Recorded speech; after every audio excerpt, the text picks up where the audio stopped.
Hello दोस्तों, आप सभी का स्वागत है हमारे चैनल AK स्टडी पॉइंट में। दोस्तों, आज हम बात करेंगे धन विधेयक और सामान्य विधेयक में क्या अंतर है, और हम कहें कि difference between money bill and ordinary bill.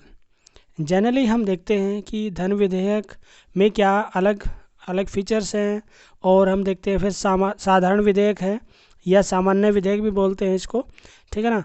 इसमें क्या अलग फीचर्स हैं, तो आइए डिफरेंस पर हम बात करते हैं। सबसे पहले हम देखते हैं मनी बिल। मनी बिल को लेकर अगर हम देखें तो लोकसभा में ही इंट्रोड्यूस किया जाता है ये, ठीक है ना, यानी कि लोकसभा में ही प्रस्तुत किया जाता है जो धन विधेयक होता है, यानी कि मनी बिल लोकसभा में ही इंट्रोड्यूस कराया जाता है। और इसी के साथ में जब हम ऑर्डिनरी बिल पर आते हैं, साधारण विधेयक, ठीक है ना, संसद के किसी भी सदन में, जो हम देखते हैं सदन हमारे पास क्या है, बाइकैमरल सिस्टम है, लोकसभा और राज्यसभा।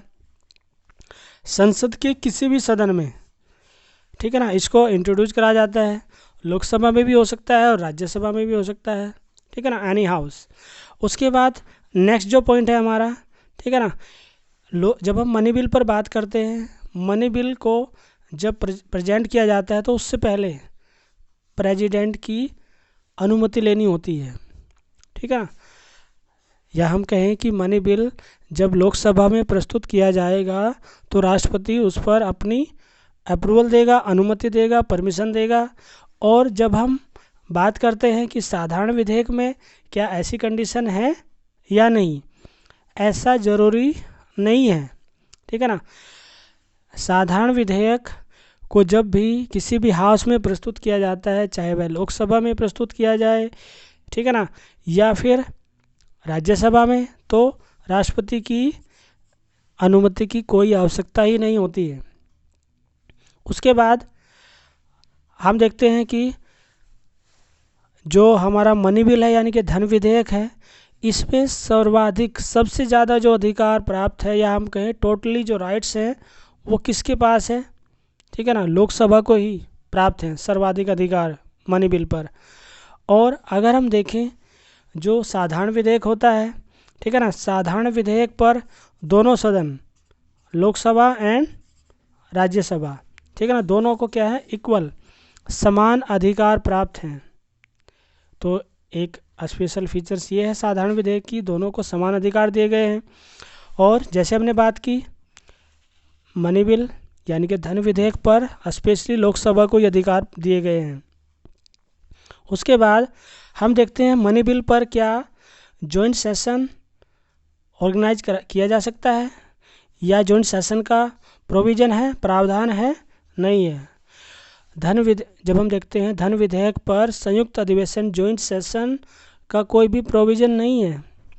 लेकिन अगर हम देखते हैं फिर साधारण विधेयक पर हम बात करते हैं, ठीक है ना, किसी भी बिल पर हम देखते हैं जब ऑर्डिनरी बिल, ठीक है ना, लोकसभा में लेकर आते हैं, ठीक है ना, अगर हम देखें लोकसभा और एक साइड में हम राज्यसभा, ठीक है ना, अगर यहाँ से पास हो जाता है, सपोज करें पास हो गया, उसके बाद राज्यसभा में जाएगा और राज्यसभा उस पर एग्री ना हो, राज्यसभा उस पर असहमत हो सकती है, या हम कहें अमेंडमेंट के साथ में, ठीक है ना, उसको वापस कर सकती है, ऐसे भी कार्य कर सकती है। ऐसे बहुत सारे रीज़न हो सकते हैं। लेकिन अगर हम कहें कि अगर उस पर राज्यसभा, सपोज करें लोकसभा से स्टार्ट हुआ है तो राज्यसभा के पास जाएगा, राज्यसभा से स्टार्ट हुआ है तो लोकसभा के पास आएगा। लेकिन हम ये भी देख सकते हैं कि कभी कभी एक सदन ने तो पूरा काम किया है, एक सदन ने तो साधारण विधेयक पर काम किया है और दूसरा सदन कोई काम ही नहीं करना चाहता, ठीक है ना। जब लगता है कि दूसरा हाउस साधारण विधेयक पर काम नहीं कर रहा है, राज्यसभा काम नहीं कर रही, सपोज करें, तो 6 मंथ वह अपने पास रखती है और कोई विचार विमर्श नहीं करती है। तो ऐसी कंडीशन में क्या होता है, ऐसी कंडीशन में फिर हम देखते हैं पॉसिबिलिटी बन जाती है कि संयुक्त अधिवेशन, जिसको हम बोलते हैं जॉइंट सेशन, बुलाना ही पड़ेगा, ठीक है ना। और जॉइंट सेशन कहाँ पर बुलाते हैं, सेंट्रल हॉल में, ठीक है ना। और इसमें हम फिर देखते हैं मनी बिल को लेकर, ठीक है ना, पुनः विचार के लिए राष्ट्रपति क्या करेगा, पुनः विचार के लिए वापस नहीं कर सकता इसको। एक कंडीशन ये भी है। अब क्यों नहीं कर सकता, जनरली जैसे हम देखते हैं कि जब भी मनी बिल या धन विधेयक लोकसभा में प्रस्तुत किया जाता है तो राष्ट्रपति की अनुमति ले ली जाती है पहले ही, ठीक है ना। तो ऐसी कंडीशन में जब परमिशन तो पहले ही राष्ट्रपति ने दी है तो फिर पुनः विचार के लिए वापस थोड़ा ही ना करेगा। फिर अब सिंपल सा एक कंसेप्ट है कि जब भी मनी बिल या हम कह रहे हैं धन विधेयक लोकसभा में प्रस्तुत किया जा रहा है तो राष्ट्रपति पहले ही उस पर अपनी सहमति दे चुका होता है। अब फिर पुनः विचार की वाली कोई कंडीशन ही नहीं बनती है कि वापस करेगा फिर दोबारा ये कहेगा कि धन विधेयक पर फिर दोबारा चर्चा करे लोकसभा, ऐसी कोई कंडीशन नहीं है। लेकिन जब हम धन विधेयक पर देखते हैं, धन विधेयक पर तो हमने बात की, अब साधारण विधेयक पर हम बात करें, राष्ट्रपति ठीक है ना पुनः विचार के लिए उसको वापस कर सकता है, यानी कि रीडिस्कशन के लिए कि पुनः उस पर। जनरली हम ये भी देख सकते हैं कि जब कोई भी जो ऑर्डिनरी बिल है जब वो राष्ट्रपति के पास आता है, यानी कि फर्स्ट हाउस लोकसभा और सेकंड हाउस जो हमारे पास राज्यसभा, ठीक है ना, दोनों से जब वो पूरी तरह से स्वीकार कर ले जाता है तो फिर उसके बाद राष्ट्रपति के पास आता है, ठीक है ना। राष्ट्रपति क्या कर सकता है, अब या तो उसको एक्सेप्ट कर ले, ठीक है ना, अप्रूवल दे दे, या फिर अपने पास रख ले, अपने पास रोक के रख सकता है तो उसको बोलते हैं पॉकेट वीटो। या फिर ऐसा भी हो सकता है पुनः विचार के लिए, ठीक है ना, उसको कुछ कहे कि उसमें रिकमेंडेशन कुछ और सिफारिश के साथ में पुनः विचार के लिए वापस कर दे, ये सिचुएशन भी हो सकती है, ठीक है ना। लेकिन ये कंडीशन जो बन रही है, राष्ट्रपति पुनः विचार के लिए, ठीक है ना, ऑर्डिनरी बिल को ही वापस कर सकता है। और उसके बाद हम देखें इसमें क्या होता है, सरकार के द्वारा ही जो मनी बिल है वो सरकार के द्वारा ही प्रस्तावित किया जाता है। या हम कहें जैसे हम देखते हैं रूलिंग पार्टी और अपोजिशन होता है तो रूलिंग पार्टी को ही सर्वाधिक अधिकार इस पर होता है, मनी बिल पर, ठीक है ना, और उसी के द्वारा ही प्रस्तावित किया जाता है। और फिर हम देखते हैं जो ऑर्डिनरी बिल है, साधारण विधेयक में कंडीशन ही अलग है, ठीक है ना।